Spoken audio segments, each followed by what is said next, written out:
మిథున రాశి వారికి అన్ని రకాలుగా ఈ వారం చాలా అనుకూలంగా ఉంది. సప్తమ దశమాధిపతి అయిన గురువు జన్మరాశిలో ఉన్నారు. రాహుకేతుల మధ్య అన్ని గ్రహాలు ఉన్నాయి. భాగ్యంలో రవి, బుధ, కుజ, రాహువు, అదే దశమంలో శని, శుక్రుడు, తృతీయంలో కేతువు. విద్యాపరంగా, వైద్యపరంగా, ఆరోగ్యపరంగా అన్నీ అనుకూలిస్తాయి. దూర ప్రాంత ప్రయాణాలు కలిసి వస్తాయి. పెద్దల అండదండలు మీకు చక్కగా లభిస్తుంది. ఉద్యోగంలోనూ వ్యాపారంలోనూ మీరు ఏదైతే అనుకుంటారో అది సాధించగలుగుతారు. అయితే ఈ అన్ని గ్రహాలు రాహుకేతుల మధ్య ఉన్నాయి కాబట్టి సుబ్రహ్మణ్య స్వామికి అభిషేకం చేయించడం, సుబ్రహ్మణ్య అష్టకం పండించడం చెప్పదగినది. అదేవిధంగా ప్రతి విషయాన్ని 10 మందితో చర్చించి నిదానంగా ఆలోచించి నిర్ణయాలు తీసుకోవాలి. భాగ్యంలో 4 గ్రహాలు ఉన్నాయి. కొన్ని తొందరపాటు నిర్ణయాల వల్ల నష్టపోయే అవకాశం లేకపోలేదు. భూ సంబంధించిన క్రయ విక్రయాలు లాభసాటిగా ఉంటుంది. సాఫ్ట్వేర్ రంగం, రియల్ ఎస్టేట్ రంగాల వారికి అనుకూలంగా ఉంటుంది. ప్రభుత్వ ఉద్యోగులు ఉన్న వారికి అనుకూలంగా ఉన్నప్పటికీ పై అధికారుల వల్ల కొంత ఇబ్బంది ఉండే అవకాశం గోచరిస్తుంది.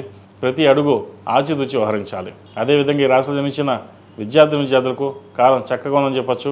కష్టే ఫెయిల్ అన్నారు పెద్దలు. కష్టానికి ప్రతిఫలం లభిస్తుంది. ప్రతిరోజు ప్రతినిత్యం దక్షిణామూర్తి స్తోత్రాన్ని పఠించడం, దక్షిణామూర్తి రూపు మెడలో వేసుకోవడం చెప్పదగినది. ఇది పరీక్షా సమయం కాబట్టి మీరు చదివే చదువు, రాసే పరీక్ష ఏదైతే ఉందో మనసు పెట్టి చేయాలి. కొంచెం డిస్టర్బెన్స్ ఉన్నప్పుడు కూడా భవిష్యత్తు కోసం, భవిష్యత్ కార్యాచరణ కోసం ఎంత కష్టపడితే అన్ని మంచి ఫలితాలు ఉంటాయి. ఈ రాశిలో జన్మించిన స్త్రీలకు చాలా వరకు అనుకూలంగా ఉంటుంది.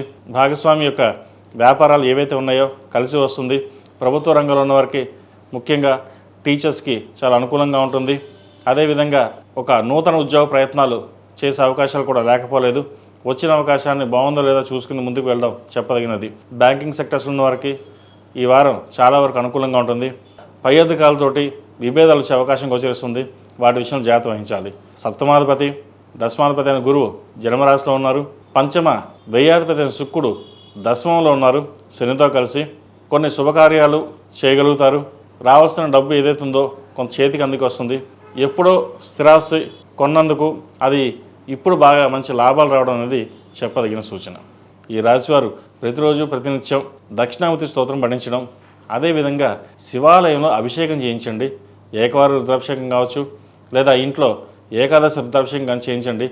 నరదిష్టి కానీ ఏదైనా గ్రహదోషాలను ఉంటే తొలగిపోతాయి.